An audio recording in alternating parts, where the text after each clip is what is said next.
Olá, sejam todos muito bem-vindos. Eu sou o professor Guilherme Alves de Melo Franco, especialista em direitos material e processual do trabalho e previdenciário pela Universidade Estácio de Sá do Rio de Janeiro, formado em Direito pela Faculdade de Direito da Universidade Federal de Juiz de Fora, Minas Gerais. Estou a desenvolver no meu canal do YouTube, Guilherme Alves de Melo Franco, Estudar Direito, um curso gratuito sobre os direitos material e processual do trabalho, que tem por escopo o estudo da consolidação das leis do trabalho, artigo por artigo, e como livro base, os meus comentários à reforma trabalhista, Lei 13.467, de 13 de julho de 2017, lançados pela editora Juruá de Curitiba, no Paraná, no ano de 2021. Esta é a nossa aula de número 52 deste nosso curso de Direitos Material e Processual do Trabalho. E nela estaremos a desenvolver nossos entendimentos a respeito dos artigos 126 e 129 da Consolidação das Leis do Trabalho. Antes, porém, de adentrarmos ao estudo propriamente dito desses dois fascículos normativos operários nacionais, cumpre-nos dizer que os artigos 125, 127 e 128 da Consolidação das Leis do Trabalho encontram-se revogados e, portanto, não serão objeto de estudo nestas nossas aulas. Por isso que na nossa aula de número 51 estivemos a estudar o artigo 124 da Consolidação das Leis do Trabalho e agora passamos imediatamente ao estudo dos artigos 126 e 129 daquela estrutura normativa operária brasileira. Vencidas essas necessárias considerações, passemos, pois, ao estudo propriamente dito do artigo 126 da Consolidação das Leis do Trabalho, que é um dos objetivos previstos para essa nossa aula de número 52 deste nosso curso de Direitos Material e Processual do Trabalho. Diz o artigo 126, seletista, que o ministro do Trabalho expedirá as instruções necessárias à fiscalização do salário mínimo, podendo cometer esta fiscalização a qualquer dos órgãos componentes do seu ministério, bem como aos fiscais afeitos ao Instituto Nacional do Seguro Social, INSS, nas fórmulas prescritas pela legislação operária vigente e pertinente ao caso. O Ministério do Trabalho, que já teve ao longo de toda a sua jornada de existência no ambiente laboral brasileiro, diversas denominações, encontra-se hoje relacionado como sendo Ministério do Trabalho e Previdência. Portanto, o ministro responsável pela expedição das instruções necessárias à fiscalização do salário mínimo é atualmente o ministro do Trabalho e Previdência. Com a criação da Super-Receita, um organismo criado justamente para englobar a fiscalização tanto do Ministério da Fazenda, quanto do Instituto Nacional do Seguro Social, quanto também ao Ministério do Trabalho e Previdência, atualizando e ampliando a força de fiscalização destes organismos governamentais, trouxe para o ambiente jurídico nacional a possibilidade de qualquer membro da fiscalização de cada um desses organismos poder fazer fiscalizações gerais e amplas dentro do mecanismo dos contratos individuais do trabalho mantidos entre as empresas e seus empregados. Portanto, hoje, as atribuições fiscais estão diluídas e destinadas a todos os fiscais pertencentes à Receita Federal, ao Instituto Nacional do Seguro Social e ao Ministério do Trabalho e Previdência, numa ação sintonizada entre todos esses organismos. Portanto, nesta oportunidade é importante nós alertarmos que a reforma trabalhista, que veio a lume através da Lei 13.467, de 13 de julho de 2017, perdeu ainda uma vez mais, como aliás temos alertado durante todo este nosso curso,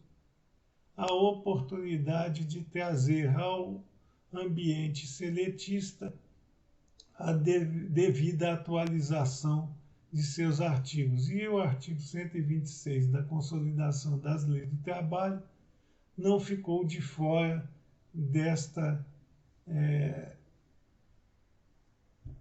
falta de atualização pela reforma trabalhista. Poderia ter vindo ao mesmo a situação da super-receita e a atualização com relação ao Ministério do Trabalho e Previdência. Lembrando a vocês que o Ministério do Trabalho e Previdência chegou a ser extinto durante o atual governo federal e passou a figurar como uma das secretarias do Ministério da Economia, situação que voltou a ser normalizada com o restabelecimento da vigência do Ministério do Trabalho, agora sob a nomenclatura de Ministério do Trabalho e Previdência. Bom, com esta situação de estudo a respeito do artigo 126 da Consolidação das Leis do Trabalho, encerramos, pois, o estudo das normatizações seletistas a respeito do salário mínimo. E passaremos agora, com relação ao estudo do artigo 129 da Consolidação das Leis do Trabalho, a ter nossas atenções para o Instituto das Férias. Antes, porém, de iniciarmos os nossos estudos a respeito do artigo 129 da Consolidação das Leis do Trabalho, precisamos tecer algumas considerações a respeito do Instituto das Férias, suas objetividades e seus tentáculos incidentes sobre os contratos individuais de trabalho mantidos entre empregados e empregadores. Com o passar do tempo e o desempenho das tarefas cotidianas pelos empregados a seus empregadores, a força de trabalho dispensada pelos primeiros aos segundos vai se diluindo, vai perdendo a sua capacidade motriz, o que leva a uma queda acentuada no desempenho do laborista quando das suas prestações pessoais de serviço. Por isso é que a legislação seletista criou o Instituto das Férias Anuais, para que aqueles empregados, após longo período de desenvolvimento de suas atividades profissionais cotidianas, pudessem ter um sistema de descanso necessário e útil durante toda aquela carga de trabalho já desenvolvida. Daí criou-se o mecanismo das férias anuais, que justamente visam a esse descanso necessário após uma jornada de 12 meses consecutivos de prestação pessoal de trabalho. Esta situação ela é de forma indene de dúvidas, ligada aos princípios de medicina e segurança do trabalho, pois visa a que a fadiga advinda desta prestação de serviços não seja motivadora de acidentes do trabalho, como nós temos visto dentro dos ambientes laborais brasileiros, infelizmente, numa metodologia cada vez mais crescente. Por isso que o legislador constitucional de 1988 houve por bem trazer ao nível constitucional esse direito às férias anuais, o que foi perpetrado através do artigo 7º, inciso 17 da Constituição da República Federativa do Brasil, como sendo uma das cláusulas pétreas, ou seja, inarredáveis, não pode de maneira alguma ser afastada do ambiente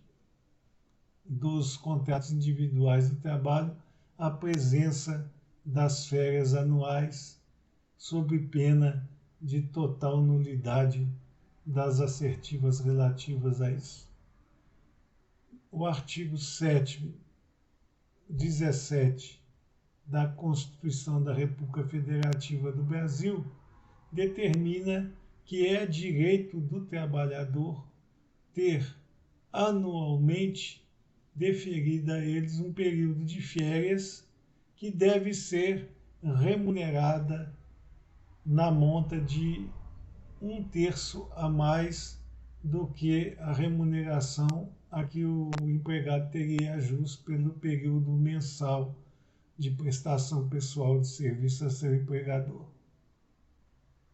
Portanto, a remuneração que já é prevista como sendo não atacável pelo Instituto das Férias, pelo artigo 129 da Consolidação das Leis do Trabalho, ela ganha maior força com a adição pela Constituição da República Federativa do Brasil do terço a mais a respeito da sua remuneração. Isso para que o empregado possa ter garantida, primeiro, a sua remuneração, que o artigo 129 já dizia que o período de férias não atacaria a remuneração respectiva daquela mensalidade, e ainda com a adição, com o enriquecimento do terço constitucional, proporcionar ao trabalhador que tivesse maiores condições financeiras de promover a esse descanso de forma tranquila e sem que houvesse nenhuma mitigação do poder de sustento próprio e da sua própria família, propiciando, pois, uma renda a mais para que ele possa gozar desse instituto tão importante que nós estamos a estudar. Estas eram as considerações que gostaria de fazer a respeito deste nosso estudo dos artigos 126 e 129 da Consolidação das Leis do Trabalho, nesta aula de número 52 do nosso curso gratuito sobre os direitos material e processual do trabalho, e aproveitamos a oportunidade para agradecer a vocês pela presença nas nossas aulas e pedir ainda uma vez mais que deixem seus likes nas mesmas e se inscrevam no nosso canal, porque é através dessas duas atividades simples que nós poderemos manter o nosso curso de Direitos Material e Processual do Trabalho de forma gratuita e ao longo dos anos, para que nós possamos atingir a cada vez mais maior número de alunos interessados e possamos difundir o conhecimento para o maior número de pessoas possível. Muito obrigado.